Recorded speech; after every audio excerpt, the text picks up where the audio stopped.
Welp, we made it to October, guys, which can only mean one thing: a whole month of nothing but horror games. And to kick things off, we're going to be taking a look at Golden Light, a survival horror roguelike which strives to Okay, like I was saying, Golden Light is a survival horror roguelike which strives to recreate the atmosphere and scares of games like Silent Hill and mostly succeeds, despite some frustrating elements. Is this game your next addiction for the Halloween month, or is this something to leave behind to rot? Hey everybody, I'm Kirk. Today we're going to be taking a look at Golden Light, a game where inanimate objects are trying to kill you and meat is definitely murder. But before all that, please be sure to subscribe to this channel for all things strange and spooky. Alright, let's begin.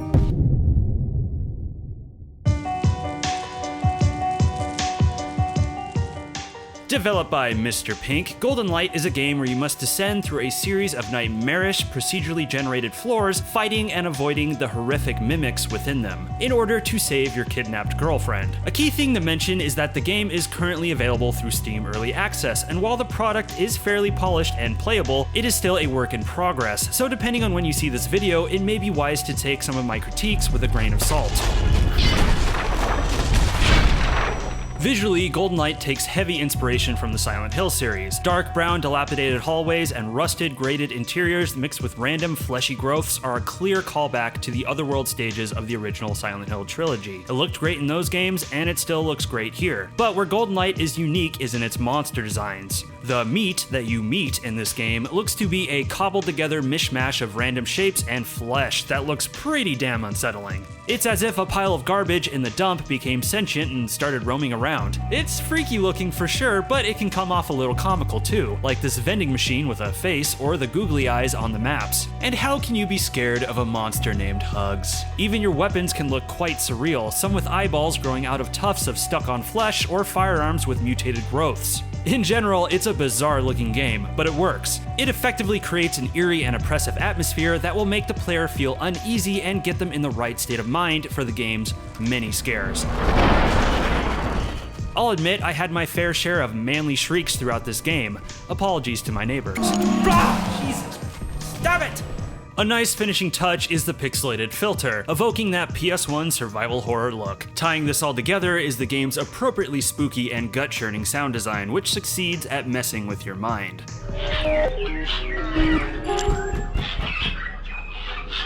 Plus, the game is fairly polished. I noticed only a few minor bugs, like monsters clipping through geometry, but otherwise everything ran smoothly. No crashes or any of that nonsense. Some solid work here all around.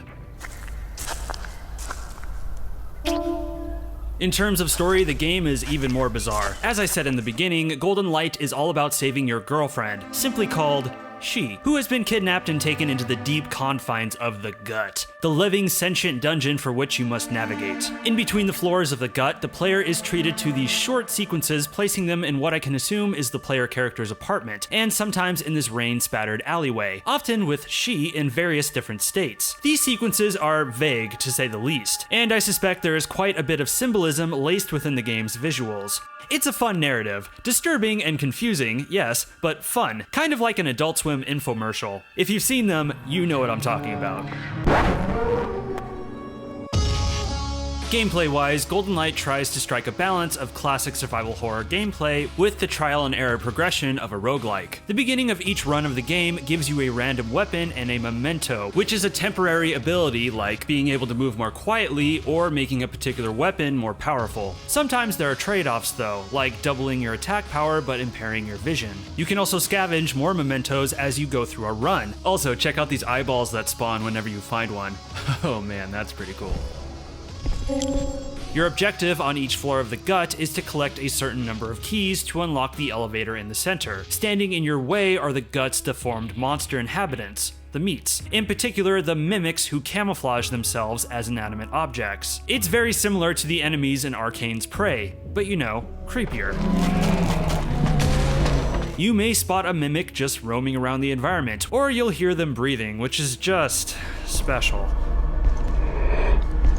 The game has a bit of a learning curve. Your first couple of runs will be defined by your multiple deaths, as you piece together how to read the behavior patterns of your enemies, learn how to spot traps and how to get around them, and what status effects do what and how to cure them. Luckily, the game supplies you with a journal that records all of the hints and tips you learn along the way. Navigating these floors is a challenge, as their layouts are maze-like and confusing, so it's wise to whack a map off the wall to take with you. However, this will take up one of your 2 weapon slots, so you'll have to decide whether you value easier exploration or being more prepared for combat. The game is characterized by choices like these, and it serves the experience well.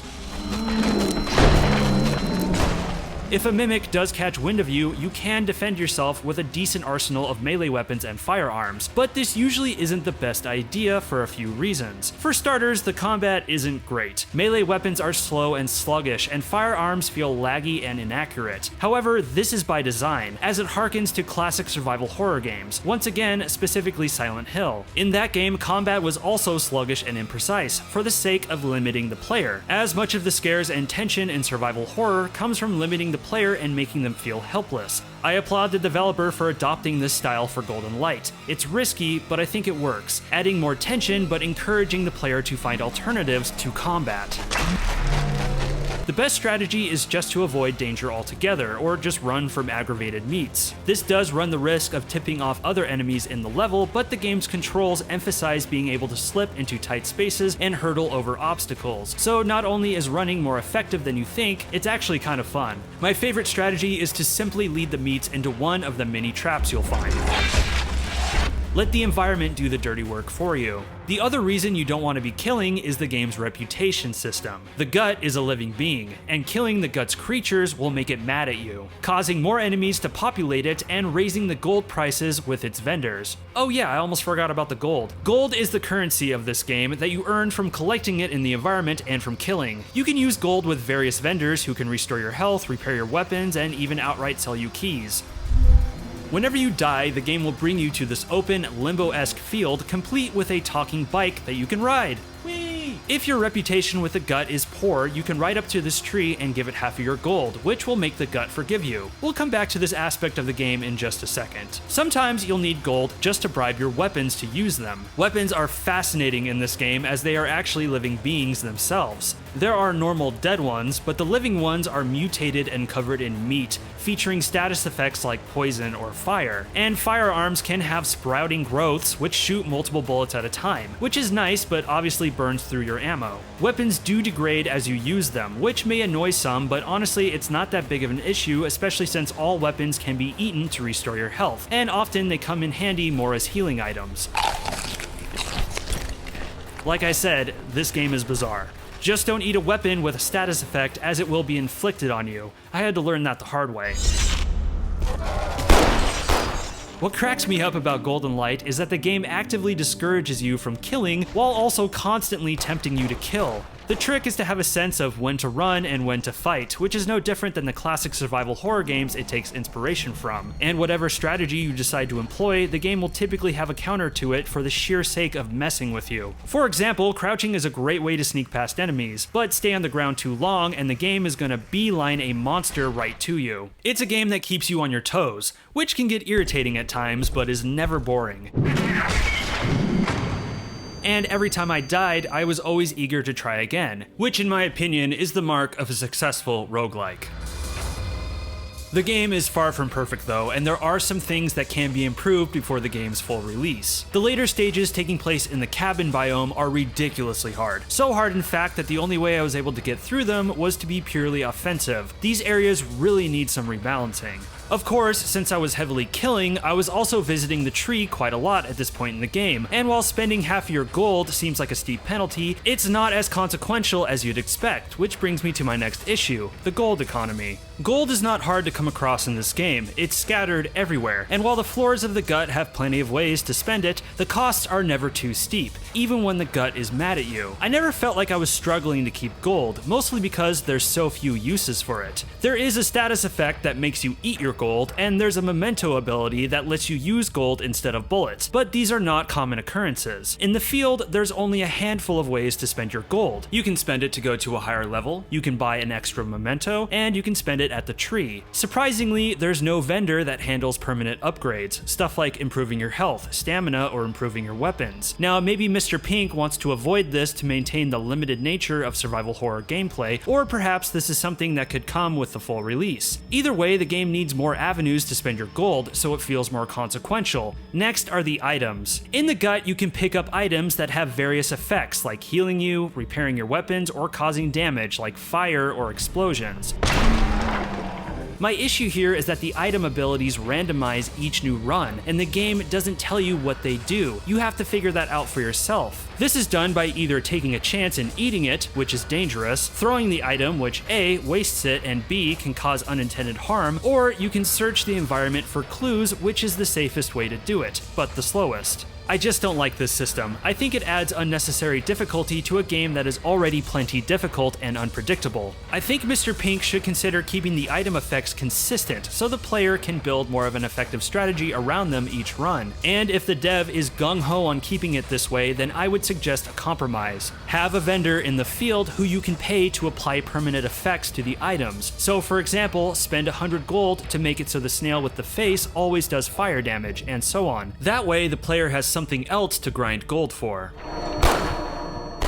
Lastly, the boss battles are kind of a mess. Every third floor in the gut is a fight against some sort of meatstrosity. The problem here is these fights feel really janky, as these guys can clip through floors and walls, and have insanely rapid attacks that don't feel fair. And since the combat already feels sluggish by design, having to fight these guys is more frustrating than fun. No matter how hard I tried to formulate a strategy, I usually won out of pure luck or taking advantage of the AI, as seen here with the third boss getting stuck on the geometry.